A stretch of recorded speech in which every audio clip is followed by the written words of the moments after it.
Ladies and gentlemen, please take your seats. The show is about to begin.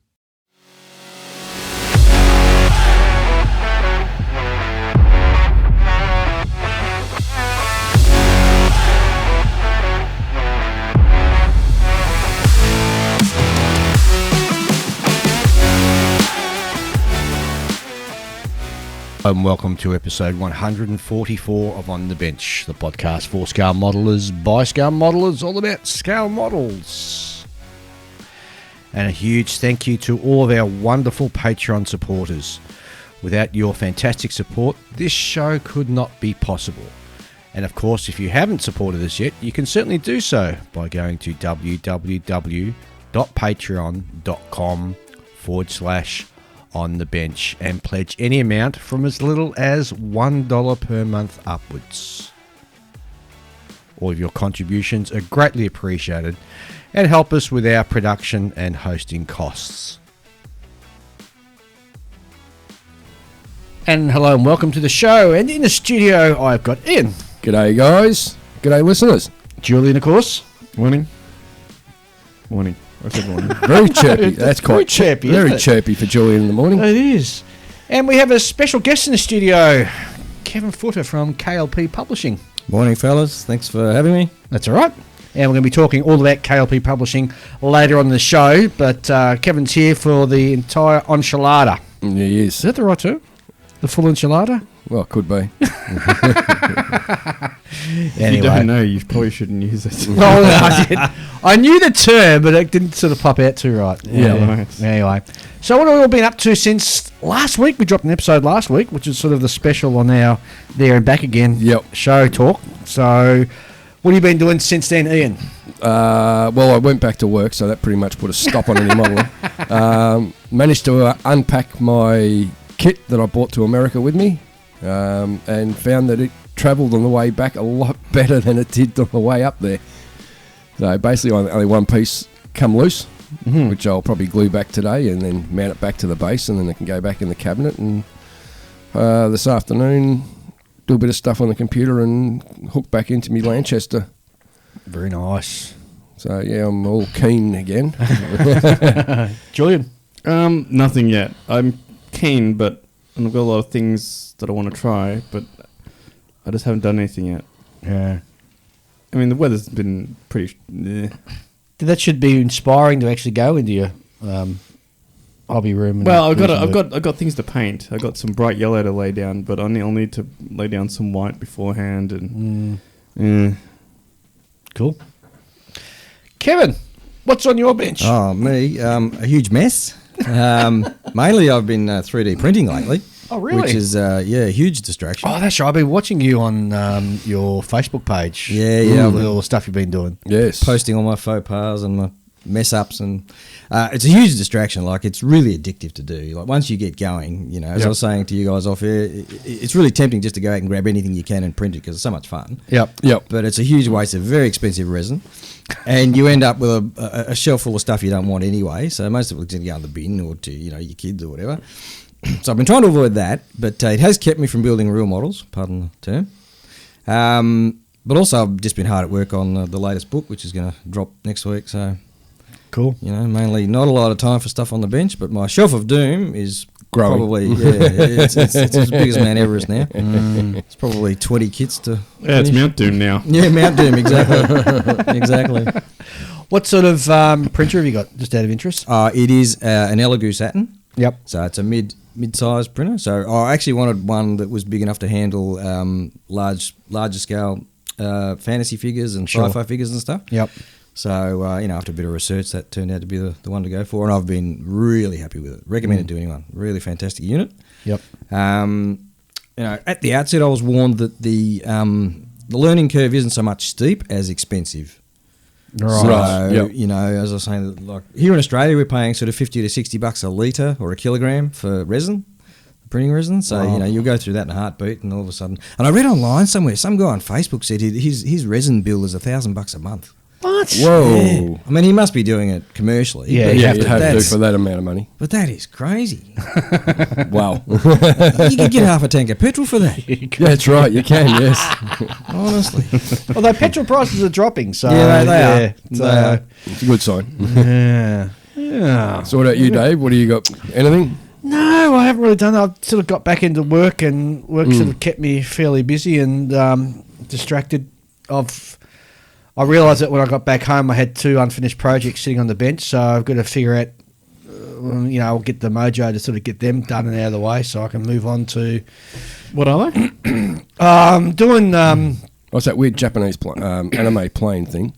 Oh yeah, I forgot about that. Okay, I got 3 things on the bench. Okay, 3 things on the bench. You could knock that out in the rest of today if you wanted to. Yeah, I know, but I still haven't. Ian was supposed to bring over a book for me to get inspired with colours. Oh, that's right. Yes. What's the name of the book? What's his name? Foss. The Foss. Yeah, the artist. Yeah, He the does sci-fi artist. Yeah. Sorry, Dave. I totally forgot. You should have sent me a reminder, and I would have grabbed it. Oh, that's quite all right, mate. No, Chris Foss. Yes. Yes, one of the great sci-fi artists of our time. So want to flick through that to get some inspiration as to how I want to finish this anime spaceship. Right, and then don't you have the same problem with the Warhammer vehicle that you've got? Yes, I've got a Baneblade tank sitting there, which is all but complete now. And again, I'm sort of struggling, looking for something. I want to do something different. I don't want to do them sort of, the same old that you see everybody else do, but I don't quite know what to do yet. So There's only so many colours out there. yeah, I know. But I don't want to do really weird off-the-wall ones. I want to do something that's halfway sort of realistic but different to everybody else. Which Okay. is a tough call. So, I don't know. Well, maybe you should take a page out of Lincoln Wright's book, since he does a lot of sci-fi type stuff. Lots of different colours and schemes and things. Yeah. Bordering on the realistic as well, you know? Yeah. But the trouble is, I've stuck everything on it, so the painting's going to be problematic with the Lincoln Wright sort of method, I think. I mean, things that can be knocked off. just for colour choice and scheme and Oh, things, yeah. so I don't know, I'll have a look. You don't have to, follow his method. You're going to be there brush painting lacquer onto a fairly large tank for a while. That's Yeah, right. 'cause it's Yeah. a big tank. Yeah, it's a big thing. And I've also got a 72nd scale rocket that's sitting there. Excuse me, it needs to be finished off too, so I'll get that knocked off. So, Yeah, I just want to finish my project so I can hook into this Musaru Cup 4 build. Yeah, so the Musaru Cup. It is the Armour Hobbies P51B B/C, yes. 72nd scale. Yep.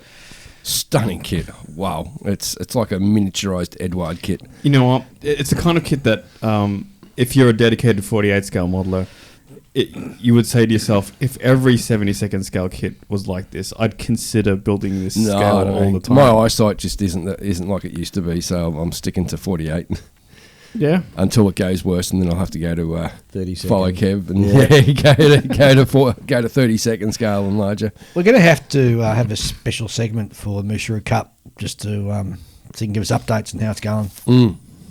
Definitely. So that'll be cool. Yep. Excellent. All right, I think that's about it. So let's maybe have a look at some listener mail, I think. Sounds like a plan. Are you going to clear your throat, Dave? Hang on a second. Let me just mute my mic. There we go. And he's back. Okay, I'm back. Jeez, it was really annoying me, that. It's annoying you. Yeah, it's Jesus. making my throat go funny, and there's nothing wrong with mine. It was my throat. Oh, goodness gracious me. Gordon Sorensen writes in, "Hi, Davey and Julian. It was great to meet you in Omaha this weekend just gone. Glad you could make it. Ian, I hope you enjoyed the Megadeth beer. Yes, I did. Thank you.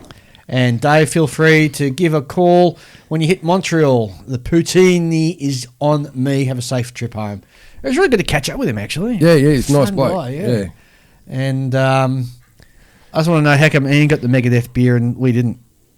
Well, Well, but I'm the metalhead. he puts in the time to wear the t-shirts and things. Yeah, so. that's right. Oh, that's true. That's very true. Oh, here we go. Martin writes in. Martin Drayton writes Oh, in. great guy. Hi, guys. Just finished listening to your Nationals Roundup show. Just to let you know that Ian did give me a sticker, so thanks for that. Meeting all of you guys was one of the highlights of the show for me. It really was all about the people, even more than the models. The sense of community was almost overwhelming, and I left feeling that I had so many new friends and true friends. Very true. I've only been back in the hobby for 2 years after being away for 35 years, and for the first year it was a very solitary hobby for me. Your podcast plus all the others completely changed it for me, and meeting everyone in person was just the icing on the cake. What an incredible 4 days. Can't wait to do it again, and looking forward to catching up with Ian if he and when he comes back to Texas next year. Take care, guys, and thanks again for all that you do for all of us out there. Thank you, Martin Drayton. No, he's a true gentleman, Martin. Absolute gem of a guy. Funny guy, too. Very, very, very funny guy. That's a personal one. Yep. Okay, this is a bit of a funny one because somebody sent this in. They haven't left a name or anything like that, so I got no way of sort of identifying who it was. It just says, listening to you guys responding to Reddit email about how kits that don't need correction aren't really modelling. And he's saying he agrees with what we were saying, and the manufacturers who have set the bar to show that good fit and good quality is completely possible, and therefore we should sort of be supporting them as well. Mm-hmm. It goes on to say, what I'd like to add about parting with our hard-earned cash is that model kits that we can't really see what we're getting until after the cash is gone. So what he's saying there is obviously when you buy something, you don't know whether it's going to be good enough until you sort of receive it and open it up and build it. Some companies that routinely charge decent money for subpar engineering and quality deserve to be called out or go the way of Kitty Hawk. Those more consistently that have high standards like Tamiya or Edward deserve their good reputation, and those that surpass all expectations like Copper State or Wingnut Wings can rightfully charge a premium. Yep. Companies who charge good money for crappy closed box products are just taking the piss out of us. That's why we also rely on recommendation and opinions from places like On The Bench. Yes. Speaking of Airfix, I've heard that their new release is actually a stunner. What's that, the Anson? Yeah. Yeah, I've seen seen some shots of the Anson. It looks quite nice. Yeah, they've got that. They're built into the mold, like the rippling effect that you get in the fabric. Yes. So, and I see they're being a lot more transparent too with their customer base. Like they had that open day the other week. it seems to me there's been a switch thrown in Airfix. Yeah, I think so. Someone's basically given them a foot in the backside, which they've probably needed, and they've decided that, well, if we want to stay afloat, because as we know, Airfix has been going through some pretty tough times, they've just got to up their game. I don't know. I don't think they've been going through tough times. I think they've had some boom a couple of years thanks to COVID, actually. Mm-hmm. So they've been doing quite well. But to stay relevant in what is now a very competitive market, Exactly, yeah. you really need to sort of up your game. And excuse me, I think it sounds like they've certainly recognised that, and they're taking a sort of step forward to sort of really do that. Yep, So- which is good to see. Oh, Good to see 100%. a lot more companies doing Because it too. look, I mean, Airfix is a Institution, yeah, and that's where I first started building kits. So I've got didn't we all? I've got a real Me. sort of soft spot. Oh, Well, yeah, but you're a youngie. I started with Monogram and they're not around anymore. Yes. So I've got a real soft spot for Airfix, and I've always said I really hope that they do well. It just annoys me when they foist. I want all model kit companies to do well. Well, that's a good point. Right? So as much as I poop all over Airfix, I will not, poop on them for a good kit. If they've turned out a banger, then more power to them. Yeah, 100%. Yeah, for me, Airfix has always struggled to. When I look at Airfix and the things they've done over the decades, they always seem to me that they think of themselves more as a toy company than a model company. Yes. And I think that's what needs to change within Airfix is this, and I think part of it is due to the various ownerships they've had with Hornby and others, and I think that mindset of being a toy company rather than a model kit company needs to die off, and they need to transcend that mindset into being, well, now we're a model kit company and we're not competing with Fisher Price, we're competing with Edward and Tamiya. Yes. Well, the thing is, like, Trumpeter do call themselves a toy company. Yep. Trumpeter is But huge. They do better models than FX. A lot of the time, not every time. Not all the time. Not all the time. Not all the That's- time. That's true. They've But- done but- some but- shockers. Well, I mean, like, Trumpeter's a big company, and they got like the A team and the B team, Yeah. And the C team and the D team. And the E They've team. got every team in the alphabet. Yeah, basically, Honestly. yes. And they've got a lot of subsidiaries. A lot of the brands that That's right. we take for granted out here as being this or that are just a subsidiary of Trumpeter. Yep. And a lot of the smaller companies that have come in Trumpeter's wake have actually been started by ex-Trumpeter employees. Mm. A lot of the I think I don't want to name names and get them wrong, but Well- a lot of the Chinese companies that we take for granted now in the last decade have been started by ex-Trumpeter employees, and they sort of cut their teeth there and then move on. A bit like a telephone guy starting with Telstra and then moving off to create his own company. That's a good thing. Yeah, totally agree. It's like doing an apprenticeship. Yeah, pretty much. Pretty much, yeah. Totally agree. Pretty much. I don't think Trumpeter cares that much because they do see themselves as a toy company, but they're just so production focused. Yeah. Apparently they ship out a container load of kits from their warehouse to distributors every day. Wow. A shipping container. That's yeah, a really big 40-foot. Yeah. That's a lot of kits you can And get see, in here's one the of them. thing: we don't really know what's happening in the Chinese market itself. We don't Or in the Asia. home market. We don't really know what's going on in Asia. Well, what I'm saying by we don't really know, we don't know how big it is because No. you see what's happening in Korea, for example, because you see their shows. You see what's happening in the other Asian countries because we Japan do and so forth. see their shows. But there's very little in the Western social media about what hobby shows or indeed what clubs or Because anything there's such a close is society. happening in China. Yeah, well, there's Well, that there's as the well. language barrier and Yeah, things like- like that. Yeah, And they probably don't care about sharing that either. They don't.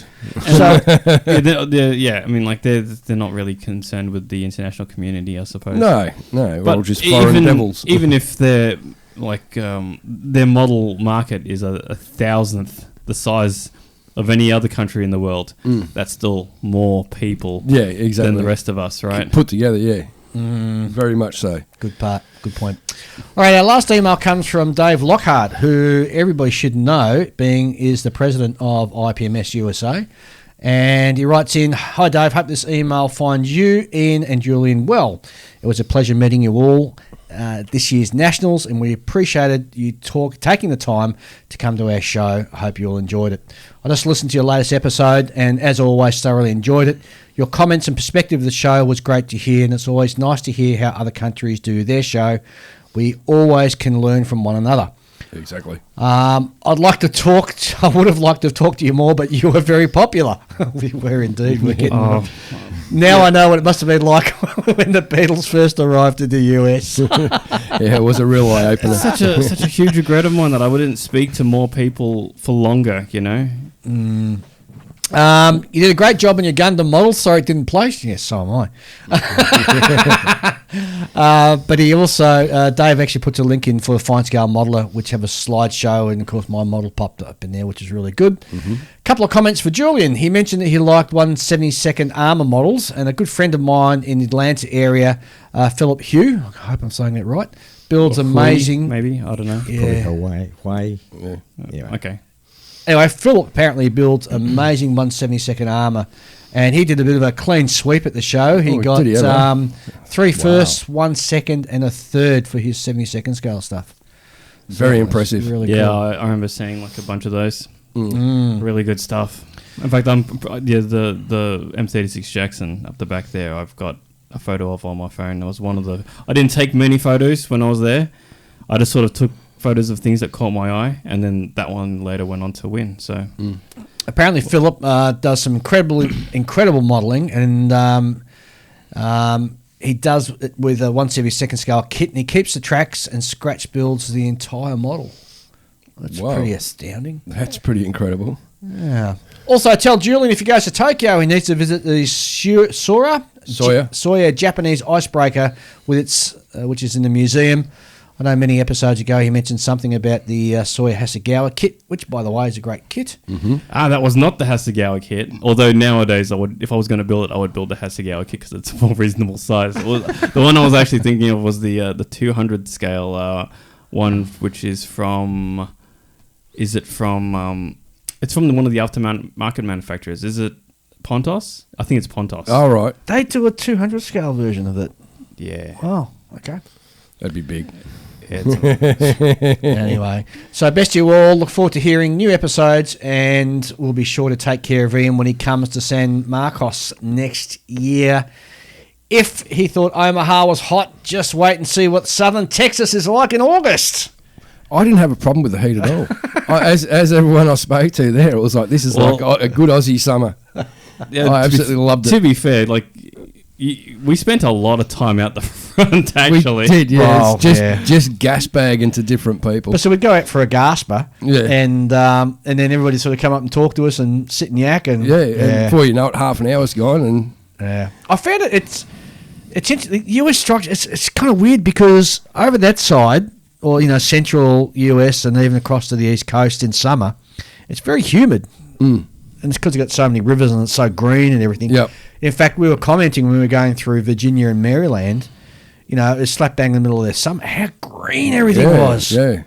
It's just so foreign to us in a summertime seeing green anywhere. I think it was at that George Washington Boulevard, where it was, when we went to National Air and Space Museum. And I just commented, it was just like driving through the Dandenongs, but without the ferns and gum trees. Yeah. It was just all the canopy was over the road, and everything was just so lush and green, and it was just beautiful. Sidebar, just see some dudes got struck by lightning outside the White House yesterday. Yeah, I did see that. see that. And I thought, was that where we were? Yeah, it It was where we Yes. were, It was yeah. that park where we were sitting where Ian helped the Secret Service dude.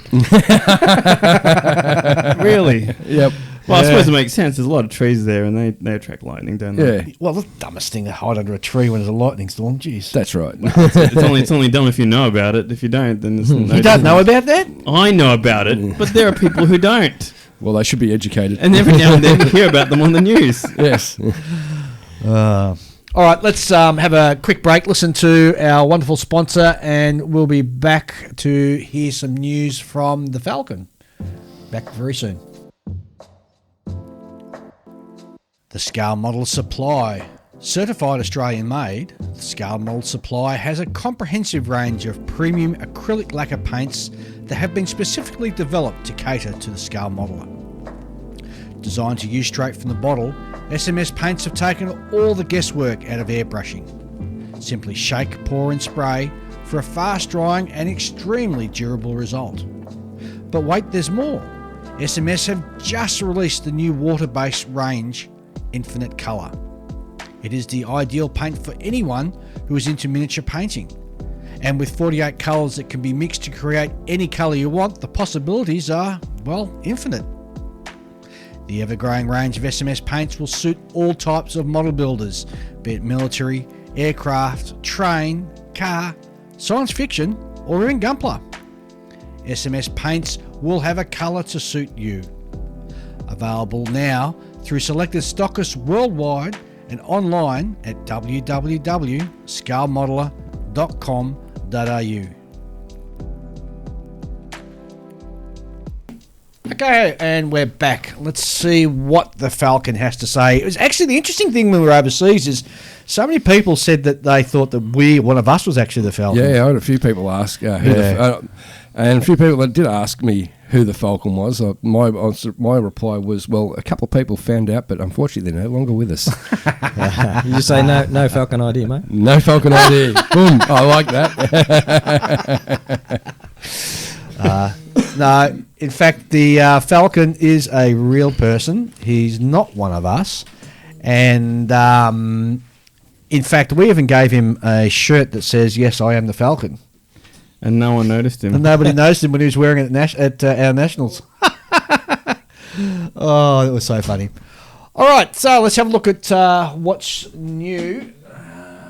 Click that so I can get to it. So the Falcon writes in, "Hi Ian, Dave and Julian. It was interesting hearing your very forthright views on the judging methods at the US Nationals. In the event that I might want to visit Nationals one day myself, I would just like to state that the opinions of the On The Bench team are not necessarily those of the Falcon or any of his associated legal entities. Hashtag not all Australians. Yes. Well, there you go. No, he's just accidentally given away that he's given it Australian. away. Oh, yeah. I thought he was from Blighty, to be honest. There you go. I've learnt the secret now. Yes. Well, you've got 1 in 25 million choices to pick who he actually is. Am I going to be sniped off the freeway on the way home? No. No, you're one of the safe ones. Fantastic. Aircraft kit news. AMP have just released a 1/32 scale kit of the Hughes TH-55A Osage helicopter. Sylvester's 1/72 scale. Yakolev Yak 9D will be available to buy very soon. Reading model forums, it seems that people aren't having any difficulty finding the just-released Sylvester kits. Looks like Sylvester have found a way around the sanctions. I don't know what to say about that. I'll just leave that one. Dora Wings are putting the finishing touches on the next release of their 48 scale Curtis CW-21B Interceptor. It will be the Pacific War boxing with markings for Netherlands East Indies Air Force machines. There's one for me. And a captured example in Japanese markings. This is the official Pacific Boxing. There was an earlier special edition for a model show with the same or similar markings, but it wasn't widely available. And this one will be better because now the canopy masks will be able to fit properly. Ah, good. Tsukimura have announced their next 1/32 scale kit release, and it's going to be a B3 version of the Henschel HS-129, the one with a 75mm anti-tank gun slung underneath.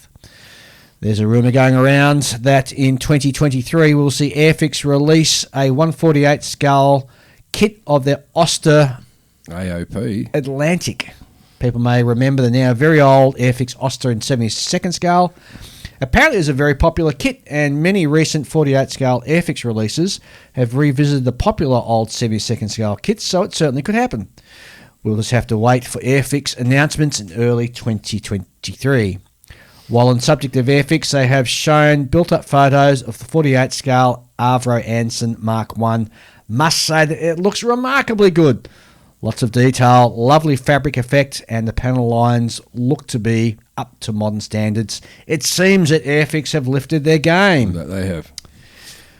If all goes to plan, Wingsy Kits will be releasing their next kit in their family of 48 scale ME 109Es. A Messerschmitt ME 109E-7 there will be 4 marking options, 2 in the standard 74, 75, 76 camo, and 2 in desert camouflage. Interestingly though, all 4 operated in Russia.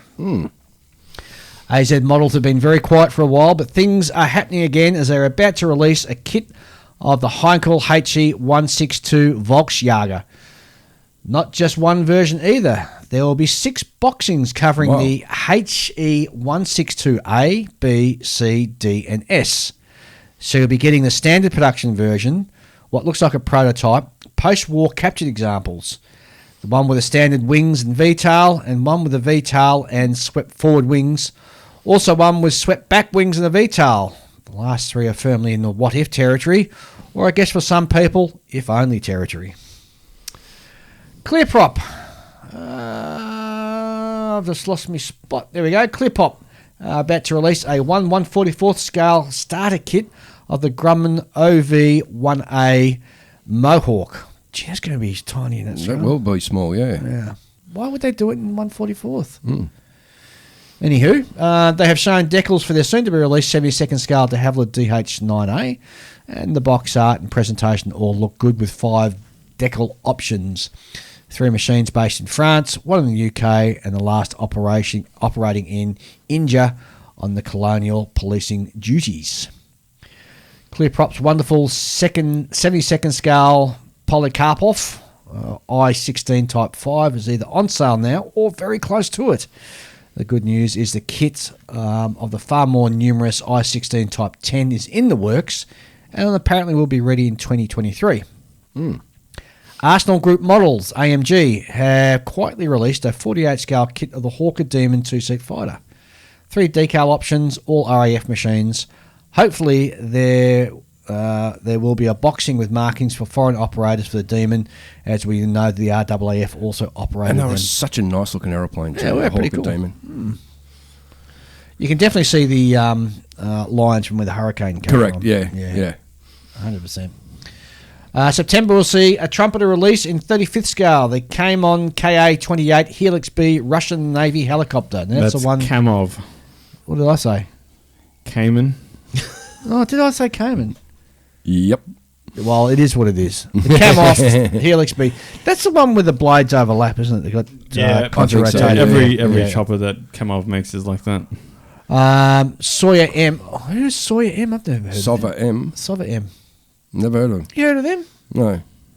All right. Well, apparently there's a model company. They're called Sova M, and they'll be releasing a 1/72nd scale kit of a Messerschmitt 109W-2. Experts will raise an eyebrow at this point, saying, wait, what? I think that's what the W stands for. Yeah. Wait, what? So what we have here is a float plane version of the ME 109. It never existed or was even contemplated. Okay. What Sova M has done is take the float arrangement of the A6M2 roof float plane and they've stuck it on the Messerschmitt. The plagiarism even goes so far as to copying the trolley it sits on. We can't blame any online games for this one either. This is Sova M's own work. Bizarre.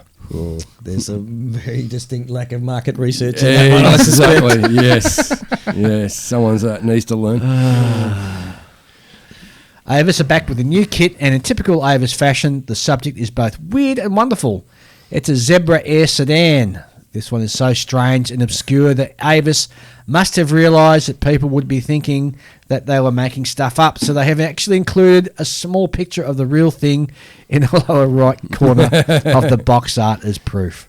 Apparently the Air sedan made a single flight, crashed on landing and was abandoned. Sounds like a failure when you see what it looks like, that they ever even got off the ground even once, and makes it one of mankind's greatest achievements. And by the way, the kit is in 1/48 scale. Have you seen it? It's bizarre. No, I've got to actually go I'm and now actually have a gonna- quick look, because Yeah, that let's- sounds really, It looks really it looks strange. like the retarded off child of a Volkswagen and a box kite. Oh, does it really? Oh, really? It's really strange looking. All right, we'll have a look. See. Let me hit the search button here, and we'll go to images. Oh, that's it there, is it? Oh, no. There we go. No, that's No? not it. No. It's got that kind of wing arrangement, but attached to what looks like a car. Oh, Interesting. wow. Okay. I'll have to wait and see some box art then. Yeah, it's on Facebook at the minute. That's where I saw it, and I just thought, Rodin have just announced a 1/72nd scale kit of the North American AJ-1 Savage.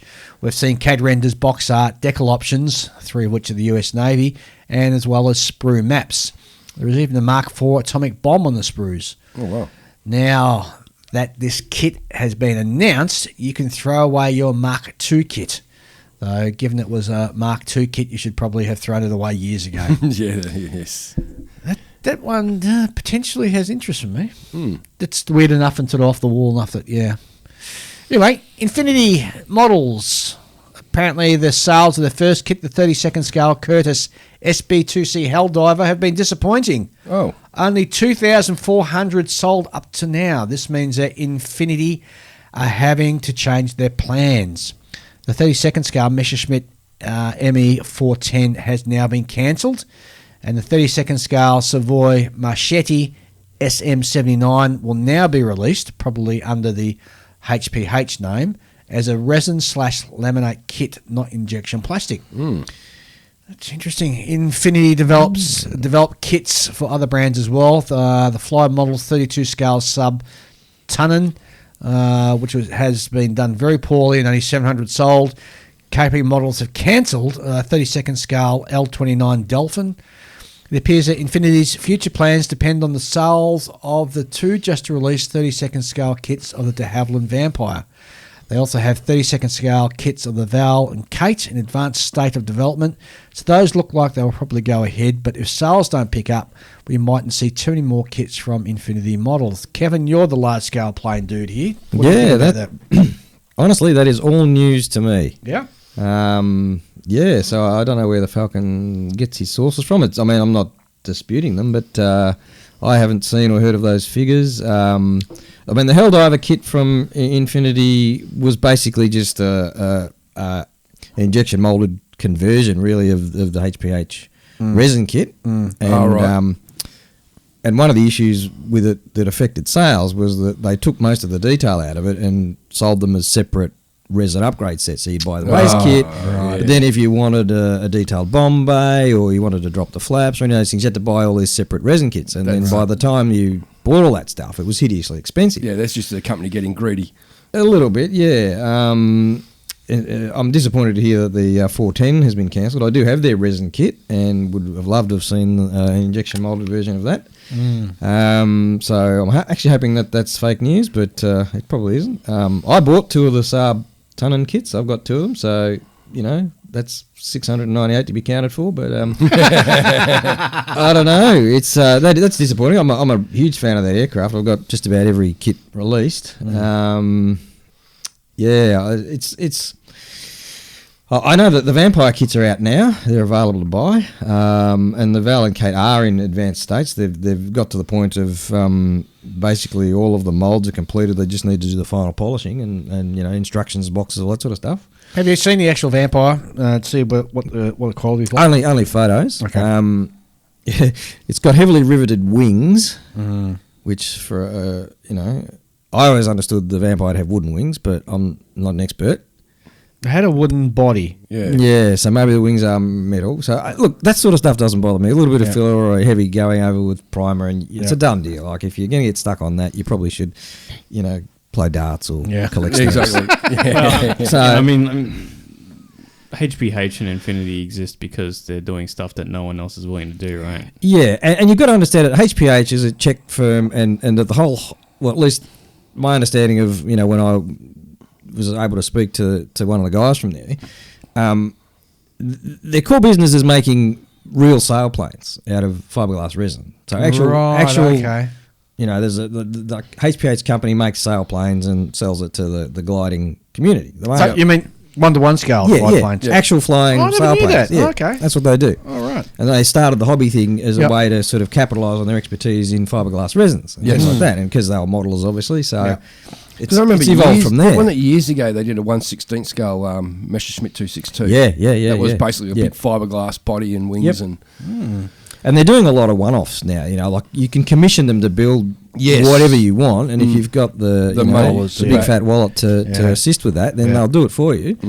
And they've just done a 1/12 scale the Porco Rosso red Savoia. Yes. They've actually done a 1/12 scale replica of that for somebody like as a one-off. Wow. It looks amazing. Maybe some Japanese millionaire. Probably. Absolutely amazing looking. So, they know their stuff and they know how to do, like their resin kits are challenging because they're complex, not because they're poor. Right. And they're effectively an injection molded kit made out of resin. You've got all the parts, all the details. Probably the one criticism I would have is that they do all of their smaller detail parts on a resin wafer and then they leave it. So you've got to deal with this resin wafer for a lot of small parts, which is tedious and prone to over sanding, lots of stuff. So I wish they didn't do that. But apart from that, I actually quite like their kits. So I would have wanted them to do really well with the Infinity brand, but if it's not going so well, hopefully people will listen to this and go out and buy them. Because as Julian said earlier, we don't want any model company to fail. We don't want any model company to not do well. Because they're all providing something different. They're all providing for their niche markets, and people are interested in what they do. And and us addicts need our fix. And it makes your gene pool smaller, and all that happens with small gene pools. Yeah. But also, one final note on that is that the 30-second scale market went through a huge boom for about 10 or 12 years, and that's been subsiding now for probably 4 years. You know, that boom is over. It's a natural cyclical thing. It's, you know, Yep. it's not the death of the hobby or any of that sort of stuff. It's just cyclically the market's moving back towards, you know, as Airfix is doing, they're taking all their old stuff and creating new 48 scale tools and that sort of stuff. So that's just where the market's headed now. You know, the 32nd scale market became a little saturated. Everybody was jumping on it. Kits were coming out all over the place. Trumpeter was bringing out a new kit every week. We're seeing the same phenomenon now in Armour with 1/16 scale. That's just gone, you know, ballistic in the last 12 months. Yeah, so I think that the interest in the larger scales is softening, is weakening from a buying perspective and a modelling perspective. So they're probably slightly victims of that rather than, you know, anything else, rather than poor subject choices or whatever. And look, they do have their detractors as well. People who think that you know, they're just a second-rate trumpeter or another Kitty Hawk sort of thing, and you know, that's probably not fair. But you know, I'm sort of, my approach to modelling is more like Ian's, in that I'm happy to take anything on and try to turn something decent out of it. And it's the subject. Yeah, it's the subject, and what's in the box is just what's in the box. It's just what I'm given to work with, and whether it's a bar of soap or, you know, a $2,000 injected kit that builds itself, it doesn't sort of matter to me. I gravitate more towards something that gives me a bit of a challenge anyway. Probably to a fault, but well, that's the thing. In 32nd scale, a lot of those kits are a bit of a challenge.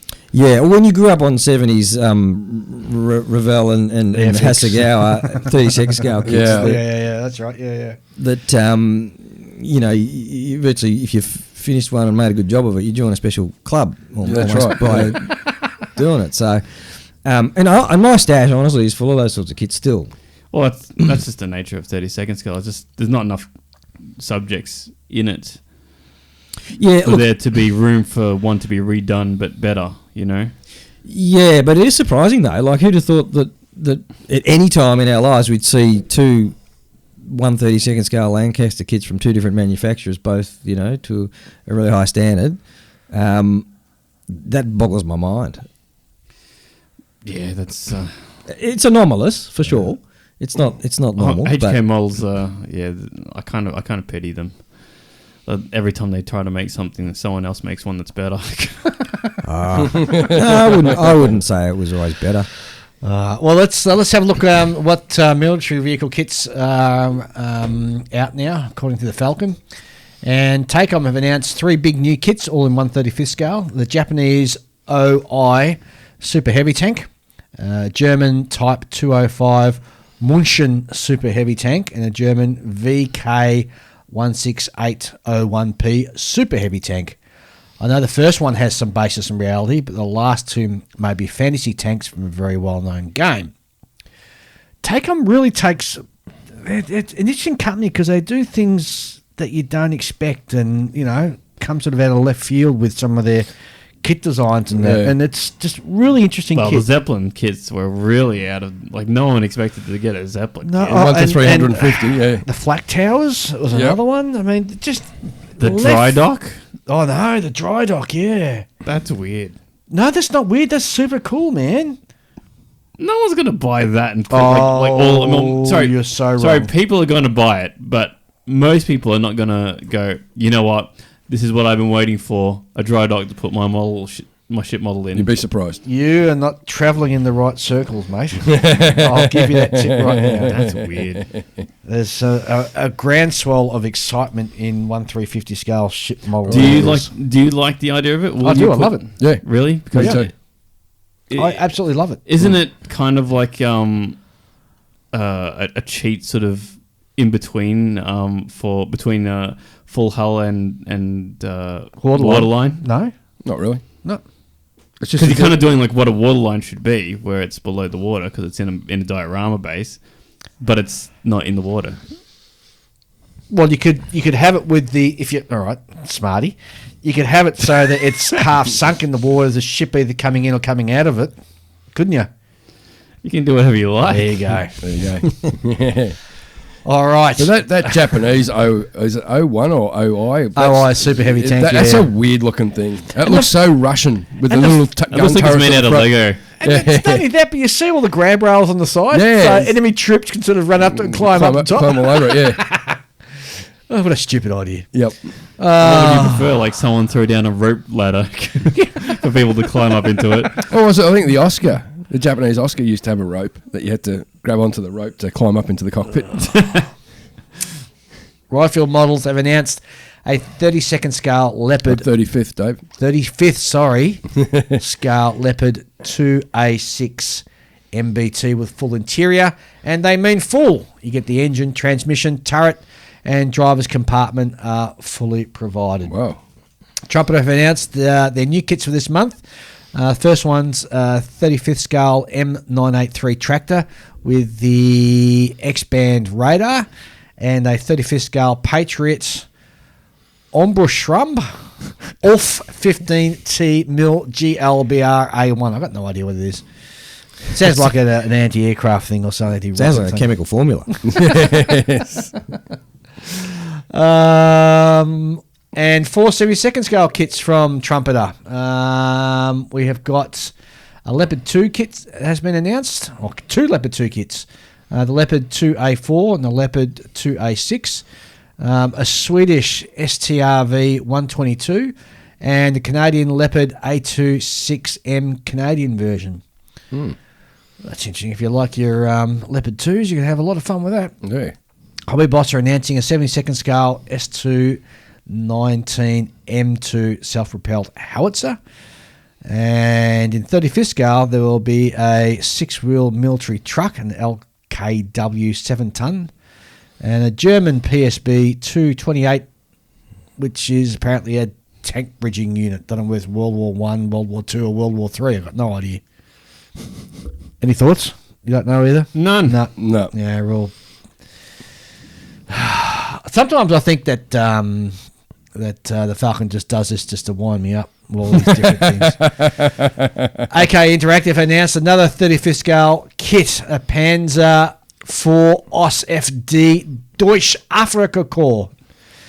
Lots of decal options, 9 all in, apparently. The kit originates with Dragon models, and it's not clear at this point if it's a 1,000 part super kit or the simpler smart kit. Apparently we'll learn soon enough. I've already got one of those, so no need for me to get one. I've got the original Dragon boxing. It's not a bad looking kit. Okay.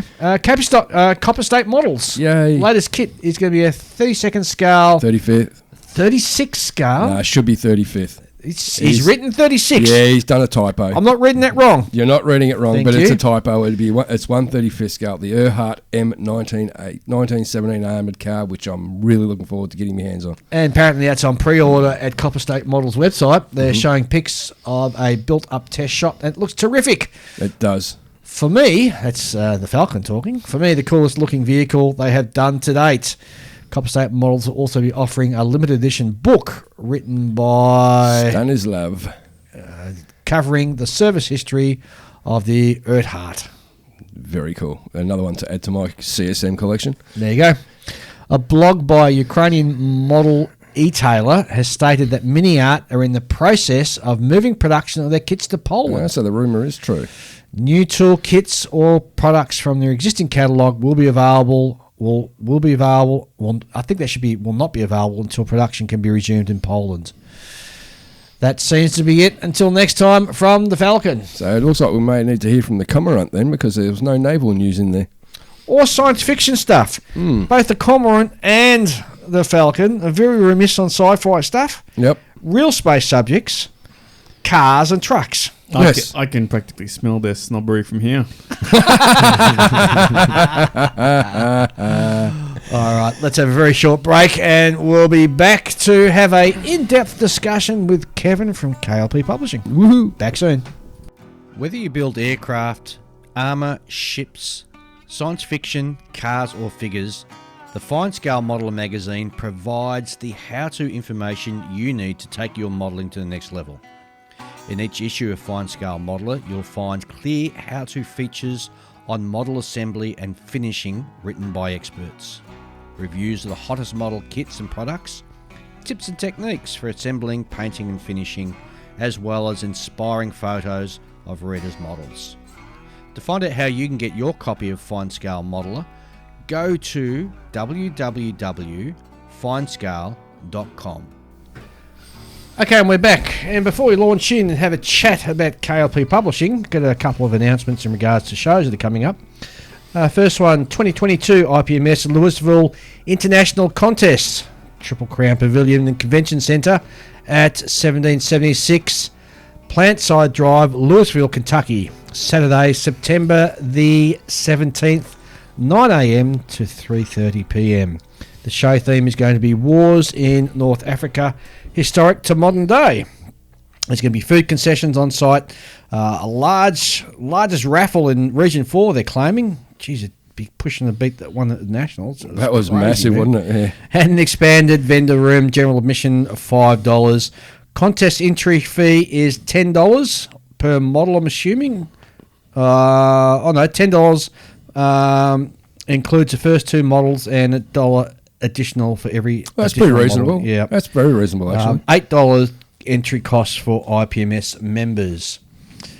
NordicCon is the Midwest's largest scale modelling contest. It's also going to be held in September, Saturday the 24th, at 9 a.m. to 4 p.m. It's going to be at the Veterans Memorial Community Centre, 8055 Barbara Avenue, into Inver Grove Heights, MN. Contest admission is $15 for an unlimited amount of entries. General admission $5. Activities include the model contest, raffle, and silent auction, and make and take for kids, as well as vendor area as well. Man, that must be nice being able to, like, if you lived in that area and just go to a Nordic model show. That must be just pleasant, I think. And the last one we're going to talk about is Scale ACT 2022, Scale Model Competition and Exhibition. It's going to be based in the Australian Capital Territory at UC High School, Killeen, which is at 108 Baldwin Drive, Killeen, Australian Capital Territory.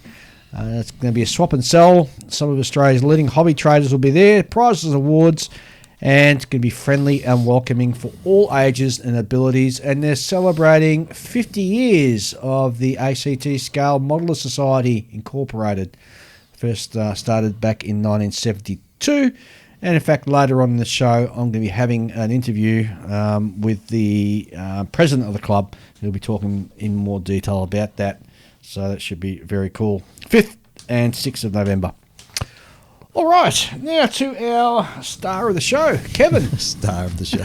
Kevin from KLP Publishing, how are you? Very good, thank you, boys. Tell us all Good about to be here. what KLP Publishing is, who they are, what they do. Do you want me to go back to the start? Let's go back to the start. All right. So, Once all right, upon a time. Once upon a time in Kevin land. Well, I had the idea for the business towards the end of 2016.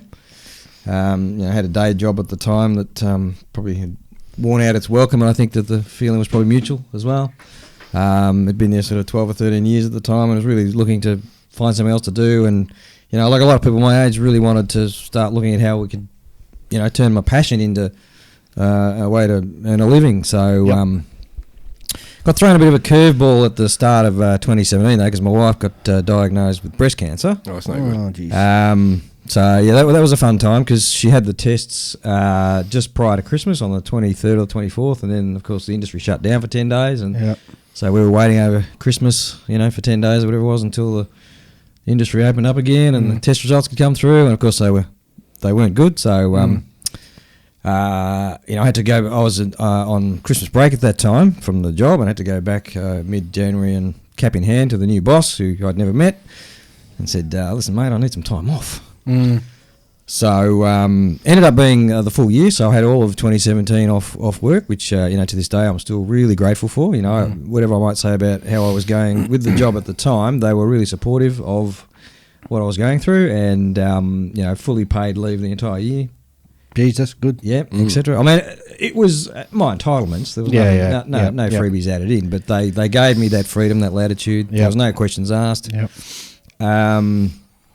And cut a long story short, I'll just jump to the end. By October of that year, 2017, thanks to some really aggressive treatments, she was given a clean bill of health. Terrific. So, we got through that. It was a very, very tough time, though. But what it meant was that I could probably use that extra free time that I had when I wasn't, taking care of business at home to accelerate my business plan. So went from kind of a kernel of an idea for KLP Publishing in the end of 2016 to launching the first book in June of 2017. So things really started to come together fast. So anyway, the business is all about digital publishing, which I'm sure you guys know, but maybe some of our listeners don't.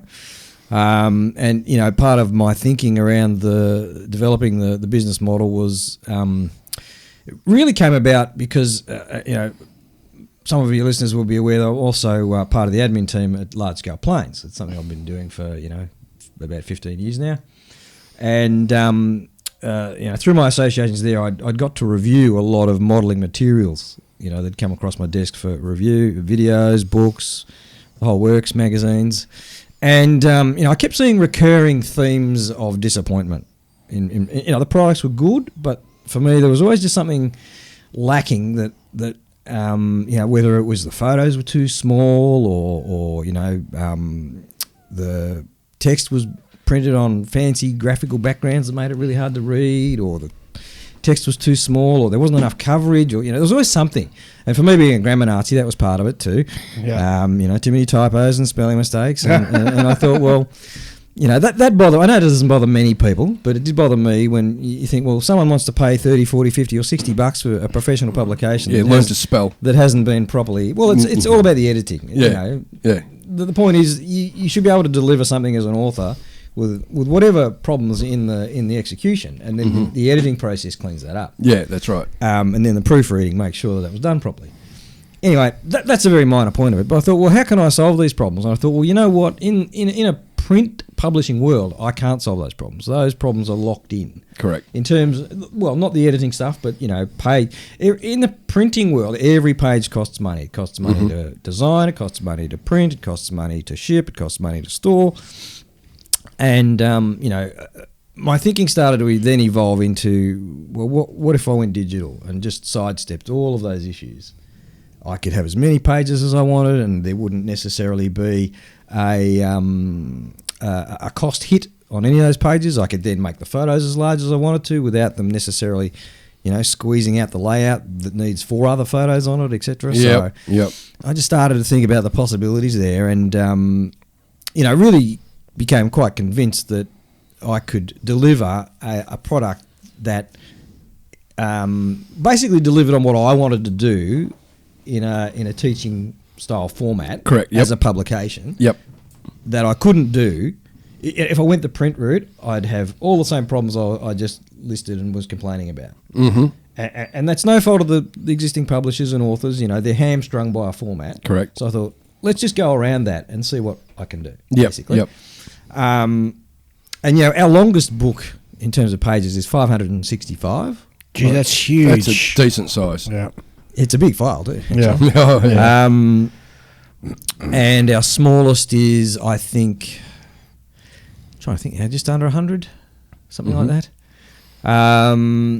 And that gives the opportunity to do things that you just can't do because you're too constrained in the print world.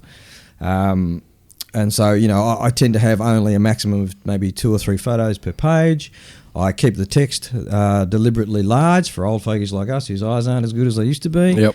Otherwise, you're sitting there pinching and zooming on your device. There's nothing worse. Yeah. And the fact of the matter is that the industry does have digital publications, from other vendors. A lot of the modelling magazines also publish digital versions, but they're really just a dump of the print version with all the same limitations. Yes. There's no extra pages. There's no extra content. There's, the photos are still small. They're just trying to get a second dip of what they've already made. Exactly. And look, I subscribe to a couple of those digital magazines too, because I've run out of bookshelf space, years and years ago, and they creak and groan, and every time a book comes in, I've got to find, I've got to pull one out and get rid of it. So, and I still do some book reviews, so I do get books come in, physical books, and I've got to find place on the shelf and all that stuff. So that's another issue that the digital format doesn't have. Yep. And I understand that people prefer physical books. That tactile sensation is really difficult to replace. And I'm not trying to convince anybody that digital books are better. I'm not. I'm not trying to convince anybody they should all go and throw their digital books, their physical books in the river, and that what I'm doing is better. It's just that I wanted a particular approach.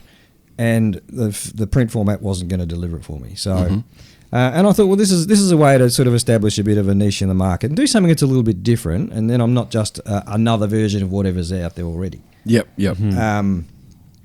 Well, it's interesting because KLP Publishing's been around the same time as On the Bench. Pretty much, yeah. Because we started July 2017, and you were just a little step ahead. So it's interesting. Yep. So yeah, I think we're up to. I'm trying to think off the top of my head now. It's probably 18 titles. 19th about to drop. Just working on a book. It's a little bit of a departure for us. The current book is called Modelling the British Phantoms. Yep. And it's going to be a 3-volume series, and the first volume is 366 pages currently, and it's on the FG1. Yes. So we've got 6 kit builds, 20 colour profiles, like a 65-odd page. No, it's more than that. About a 90-page walk-around, I think it is. Nice. And I forget. I should know this off by heart. I've been working on it for weeks, but it's all a bit of a blur one day to the next. But it is actually, the first draft is finished. I've just got to do a couple more edits, and so it'll probably drop Monday, to be honest. Wow. How many of these were written by you? None at all. None. In fact, that's kind of ironic, because when I first conceived of the business model, I was expecting to do all the modelling and the writing and deliver them all myself. And as I started to sound out the idea with various friends and other people, I happened to kind of be offered some content. Yep. Which was actually offered free of charge. So thanks, Eric, if you're out there listening. Eric did allow me to publish 2 of his models free of charge, and so that formed the basis of our first 2 books. And from there, it just was like, well, the content kept coming, and to this day, I've never had a chance to get off my butt, build a model, and write a book about it. Yeah, just never had the chance. So, on my hard drive right now, I've got complete material for 4 books, ready, waiting for me to get to fantastic. it to publish it. So I'm not sure I'll ever publish my own book, my own model. So well, you're a publisher, so publishers don't necessarily have to self-publish anyway. No, not at all, not at all. But Yep. part of the original conception of the business was, this is a way for me to monetize my modelling. Yeah. That was part of it, but that's not been the case at all so far. So in this case, this book is written by a UK modeller, Jeff Coughlin. So. Yep. A lot of your listeners will know about Jeff from Scale Modelling Now. So we're looking at Building the British Phantoms Volume 1. Yep. So there it is. 6 builds, 24 profiles, walk around, evolution, and key features. Yeah. So it's very photo heavy. LP obviously stands for large planes, I'm assuming. No. Oh, okay. But thanks for asking, Dave. What does LP stand for? Well, K stands for Kevin. Yeah. I know that. I got that. So. Right. Not Krusty the Clown. And my wife's name's Liz. Right. And my daughter's name starts with P. So. There you go. Yeah, her name's Publishing. Publishing, that's exactly right. See, I thought it was Kevin's Large Plane Publishing. That's what I thought. Because you focus more on the large scale stuff. Yeah, don't you? I do. It's 32nd scale, 48 scale. Well, that's what he's passionate, and it's where his original sort of community is from. Exactly. It's more about where my expertise is and my knowledge base. I think there is an impression in the community out there that I only build 32nd scale stuff, or that's all I'm interested in, which is not true. I've got a large 48 scale stash and a handful of 72nd scale stuff and lots of sci-fi and whatever else. But most of my involvement in the community has been with the 32nd scale stuff and larger. And that's mainly through my involvement with large scale planes. I'm quite attracted to the larger scales for the detail that you can add and the challenges that they present and things like that. But I do build smaller stuff. So when you purchase one of these ebooks, you're not just publishing it as a one-off, you're publishing future updates as well, aren't you? Well, exactly. And part of my original thinking around developing the business model was because I've got an IT background and I've been a web developer in the past.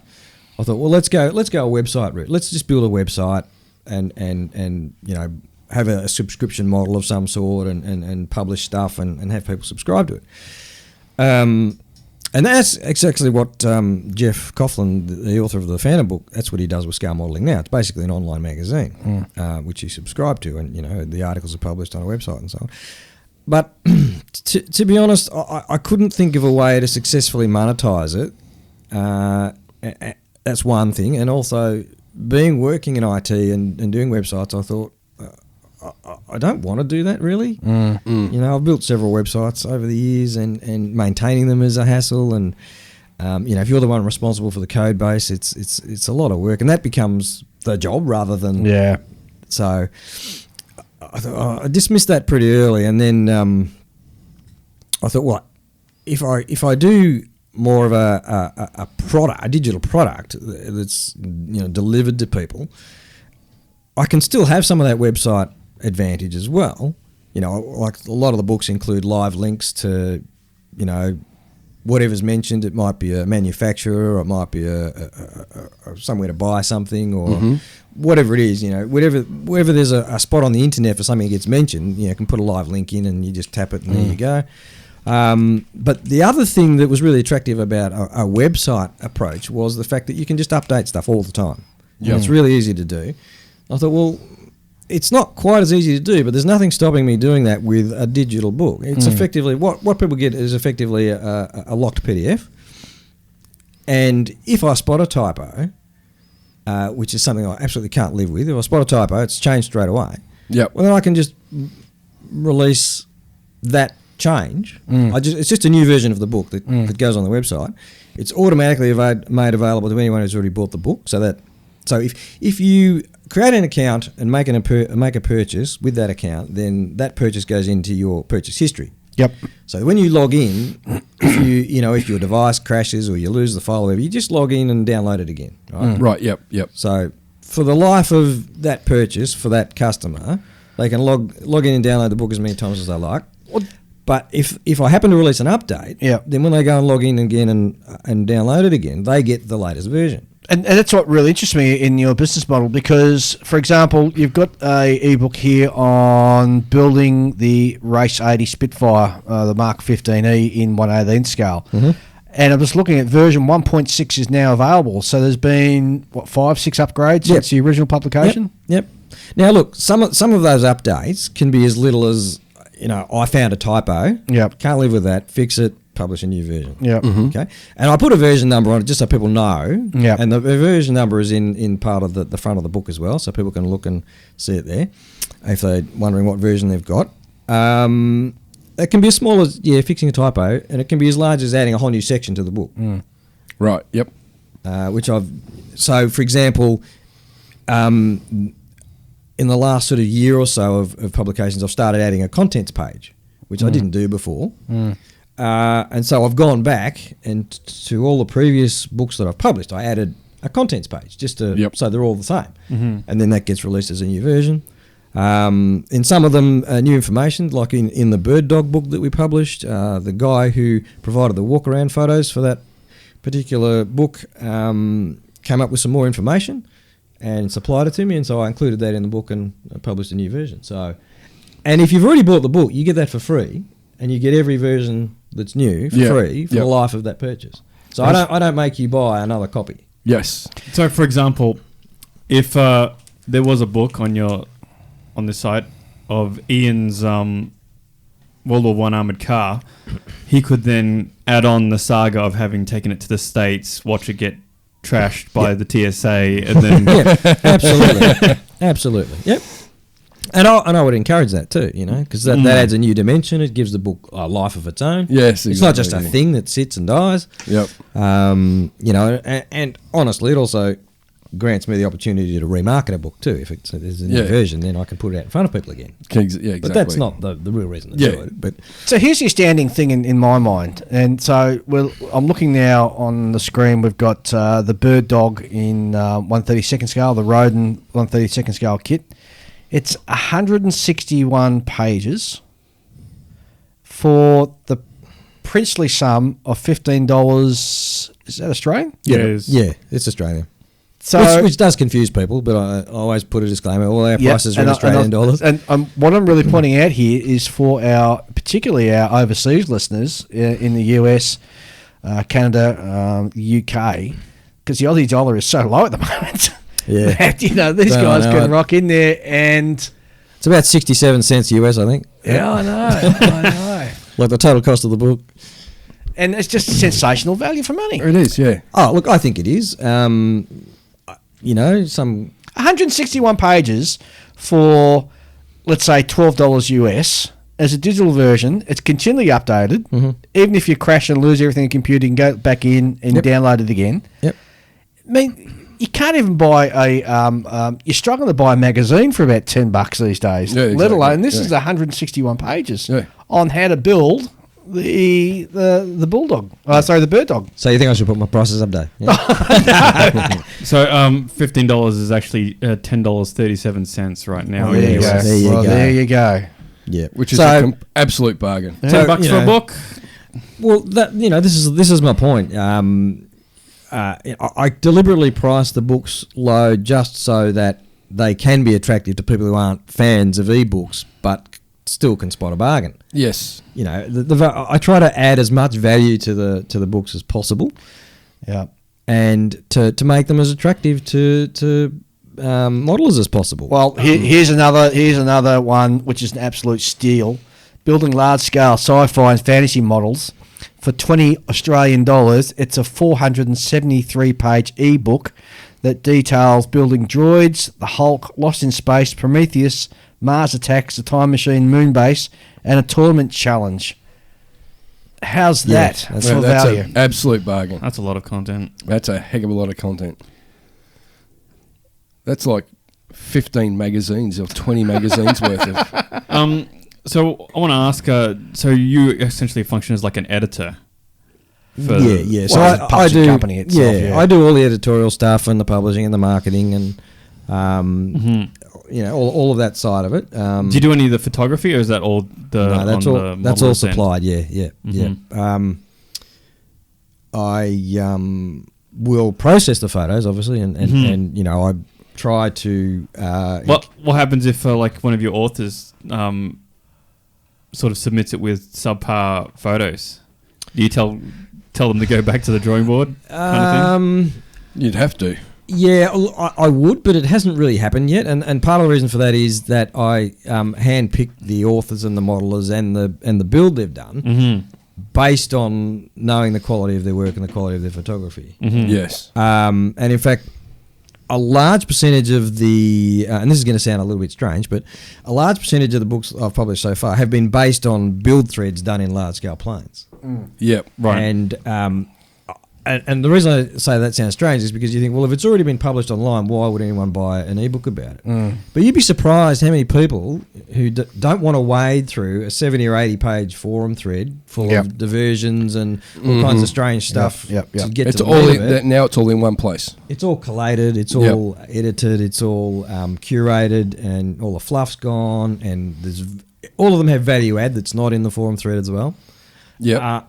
And it's been amazing to me how many people have actually contacted me and said, I'm so glad that you put this in this format, because it was impossible to get anything from the thread of any value. Yeah. Like, for example, you're trying to get on Facebook, you spend two Well, days, and two days hunting. And this is the problem. I mean, we're seeing, and I hate to say it, but forums are slowly dying because Facebook is so sort of, Straight away. Well, there, it's yeah. free.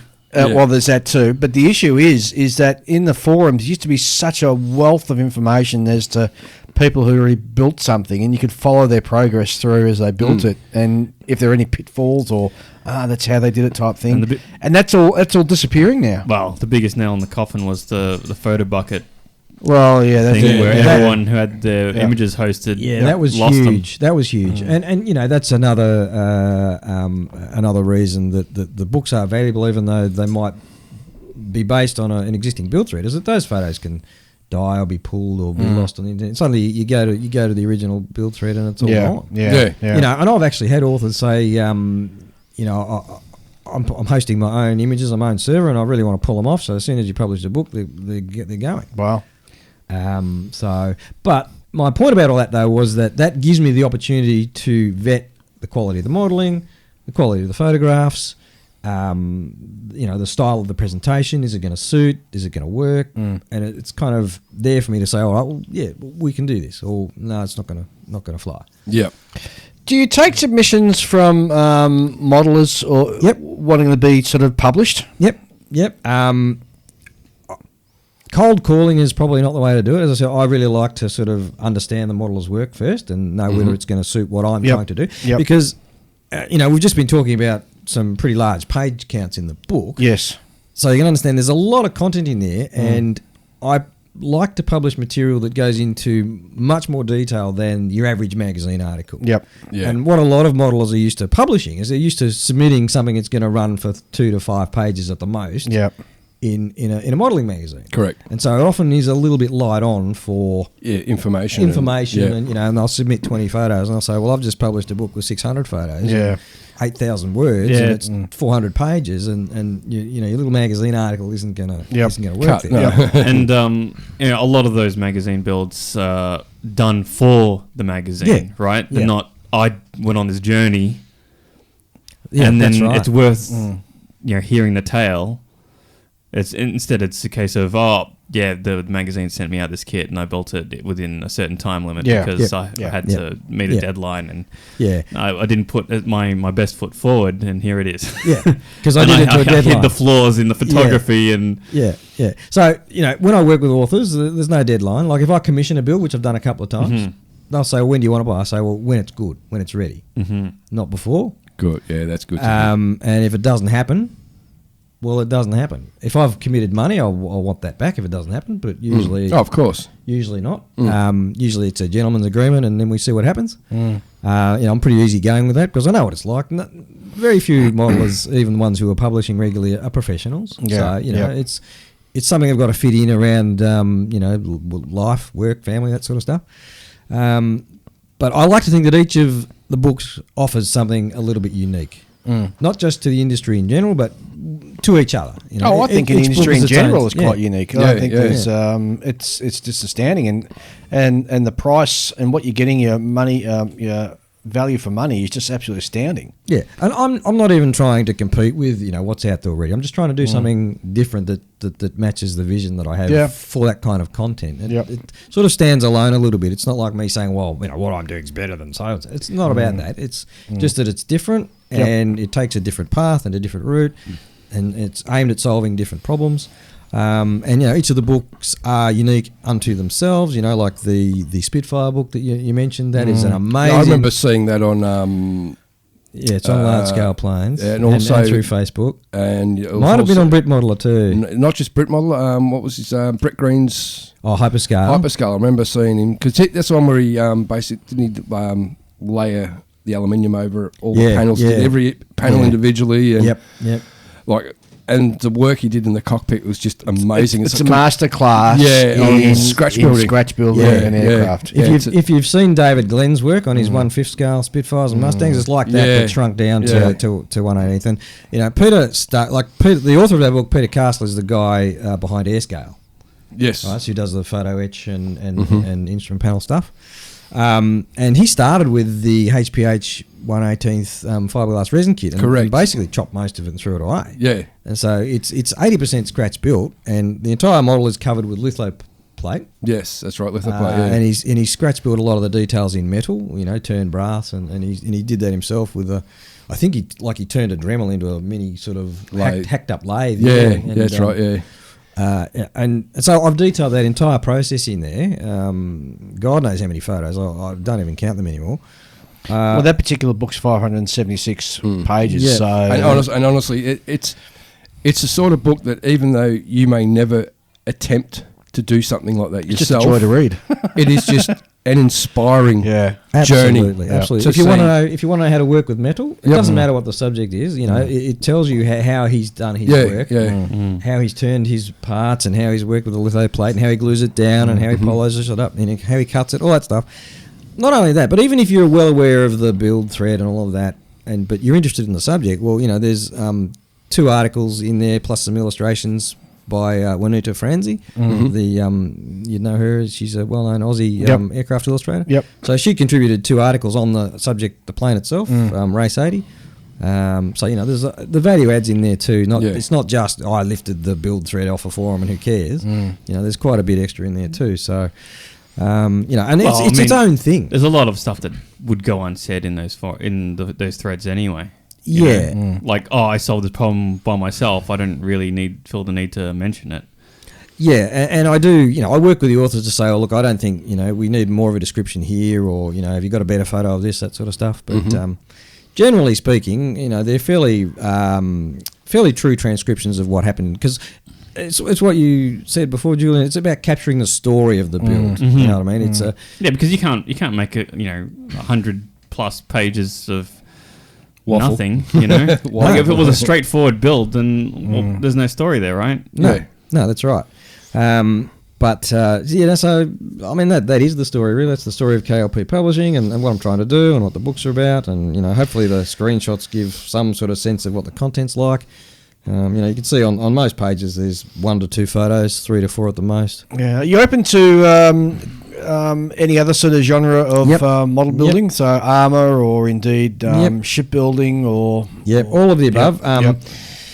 Look, with an enterprise like this, I have to be willing to be flexible and open to opportunities and that sort of stuff. It's just that my wheelhouse is the 32nd scale and larger aircraft, and that's kind of where my community is, and that's where you started from. And that's also where most of my contacts are, and the modelers that I know. I know absolutely nothing about armour. I know I think I know more about quantum mechanics than I know about armour.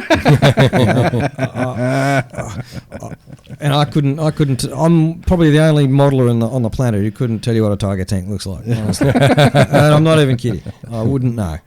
So for me to assess an armour modeller's work when they submit it to me, it's a difficult call. Yeah, it would be. Yeah. And but that's where you actually choose a modeler yourself, who's a well-known and within their own sort of category, an award winning or master modeler. Yeah. And I have had conversations with not so much straight armour builders, but a couple of well-known dioramists who've approached me, and we've had conversations that haven't gone anywhere yet, but they still might. As I said, I'm so far behind in my publishing. Catalogue. There's stuff that I've promised I would do for people. Some of them I think are going to come after me soon. But anyway, it's and I know, Dave, when we had our try at this interview at Model Expo, I lost it. You deleted. I know. We talked. Deleted the file. We talked then about my infamous house move, and that without having to sort of go over that ground again, but that really knocked my schedule for 6.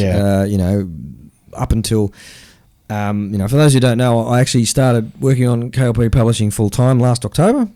Not so much because the business is doing so well I was going to, but just that the day job had come to a bit of a natural conclusion, and a couple of other things happened in our lives that just allowed us the opportunity for me to do that.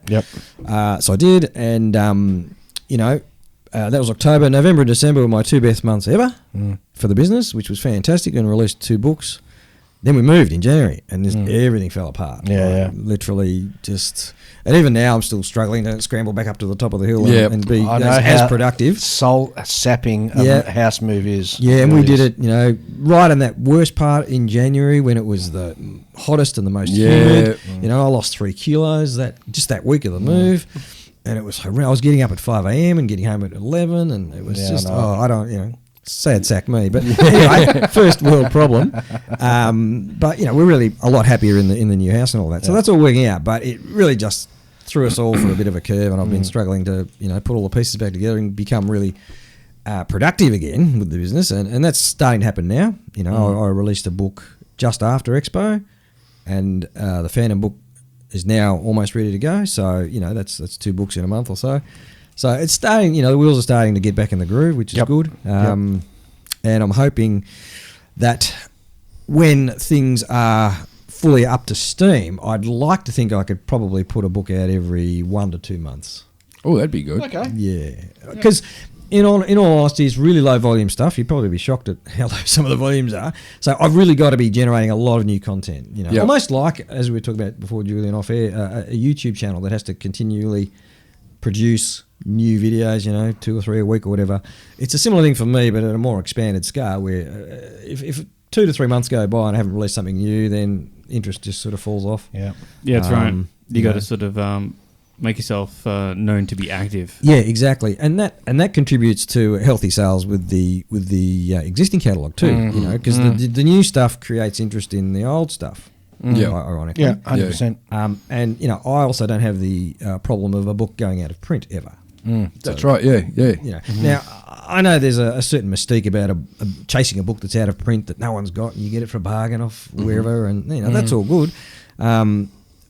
But for my stuff, you know, our very first book is going to still be on sale the day I die, and still available for download, whatever version it's up to by then. So you know, I don't have to worry about warehousing them. I don't have to worry about sitting on expensive unsold stock. All that sort of stuff. So the downside, of course, is that, and I will, you know, the elephant in the room is, well, no one cares about ebooks, and to a large extent that's sadly true, particularly in our demographic and particularly in our age group.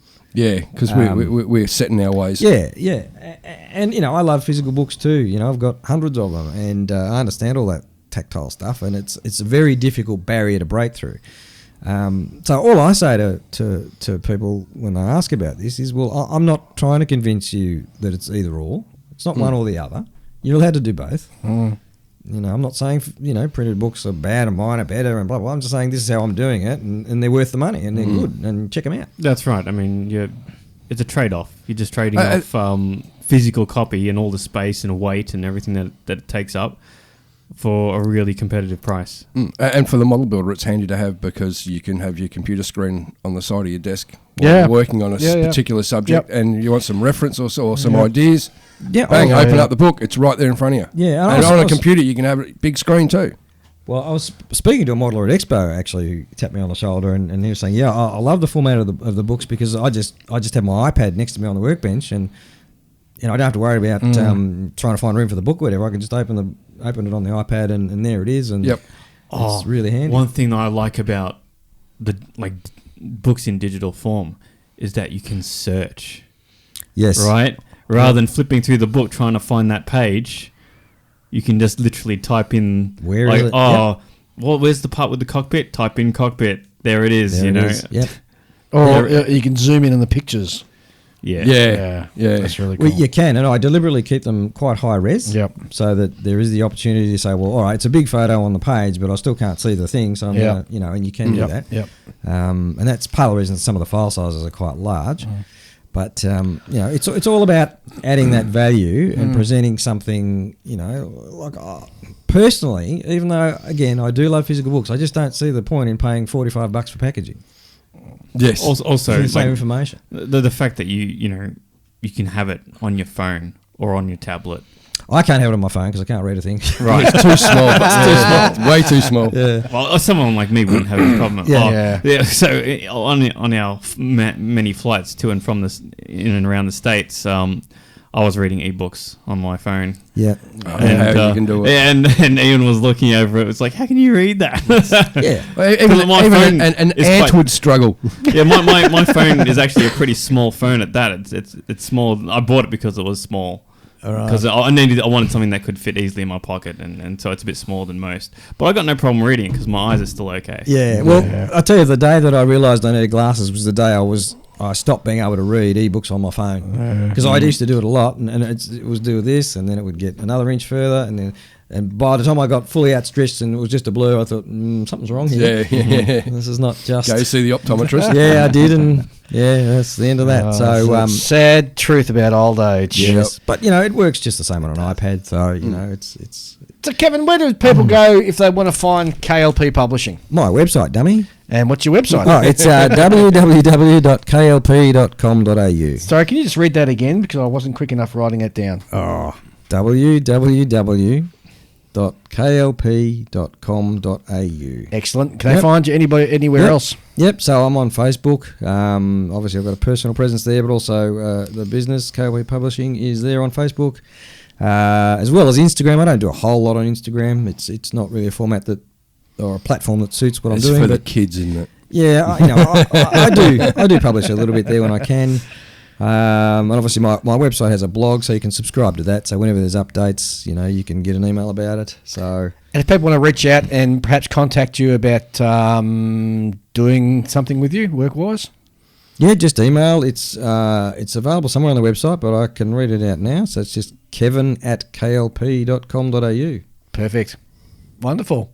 Easy peasy. Well, thanks, mate. Really enjoyed you coming along and having a long chat about that. Been a long time coming. It has. I know. And as Kevin sort of mentioned, we did record at Melbourne Expo, but I lost the file. So not the first time that's happened. I'm glad it ended up being this way. Yeah, I am too. Me too. Because I think I missed a lot of that. I came in right at the very end, and you're too busy sort of gallivanting around the show. I wasn't even there. That's the day you weren't there. Yeah, I mean, I was there because I think this merits some attention. Oh, definitely does. Especially with there's almost no compromise on quality. Is what I mean. 100%. Yeah, and it's something that's a print thing. Compromising, you have to compromise. It's part of and print. look, I want to make clear to everybody here and everybody listening that I have no issues with printing and print publishing and any of that sort of stuff. I'm not trying to diss any of that or say that it's poor quality or lesser than mine. I'm not going there at all, and it's nothing like what I mean. So I really want to make sure people don't get that impression. I don't think anyone will. Yeah, no, not at all. Good. Not at all. Apples and oranges, man. That's exactly right. That is exactly right. And too true. I appreciate you guys giving me the platform to kind of explain that a little bit, because I find that I often do have to explain, well, what's the MO here? What's this about really? Well, every it's all about the right tool for the job. Like you can have both, and you can keep your physical copy at home, and you can take your ebook on your flight. I like reading on flights because you know what? If you've ever tried taking books on a plane and seeing how much that adds to the weight of your luggage, it's ridiculous. Oh wow! You put like 5 books in there, you're done. Well, dude, if you can read 5 books in a trip, you're doing better than I am, because I found one book was perfect for me. No, but see, like you might you might get there and you might, you know what? I don't really feel like reading this one book that I took with me. I wish I had my other book. Well, then you're silly. Okay, we've got an interview coming up with Peter Davis from the ACT Scale Model Society. He's going to be talking about their upcoming show. You can stick around after that, Kevin, because I've got something else to have a look at, which is also book-related. So we'll be back shortly with the rest of the gang. In the meantime, here's my quick chat with Peter Davis from ATC SMS.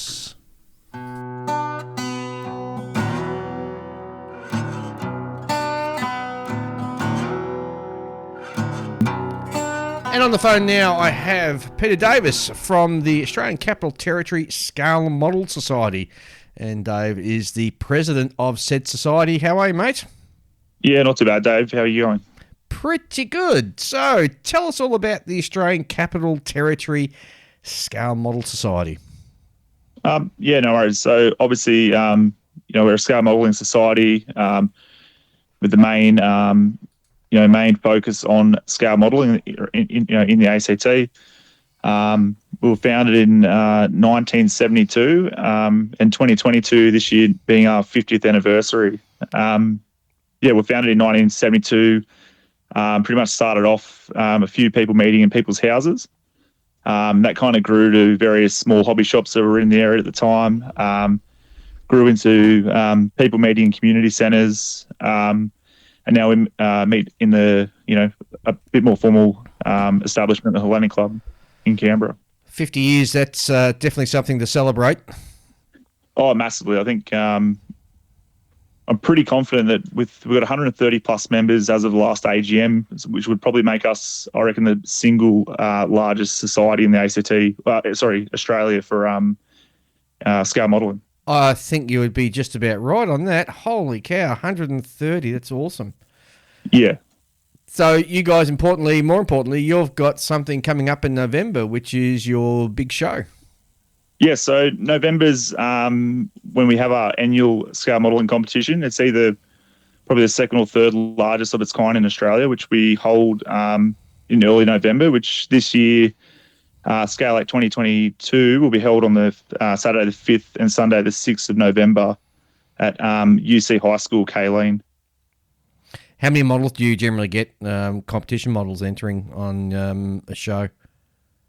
So obviously everyone's been affected by COVID for the previous 2 years. Sure. We helped, 2 years or more. And probably pre-COVID, the last show we had before COVID, we had, I think it was about 675 models entered in the competition. Gee, that's a decent size. Yeah, and a few club displays on top of that. So, probably encroaching on, around 850, 900, including displayed models. In like most shows, all your usual traders, we probably get anywhere between 12 to 20 traders in a good year. So it's well supported by the industry as well.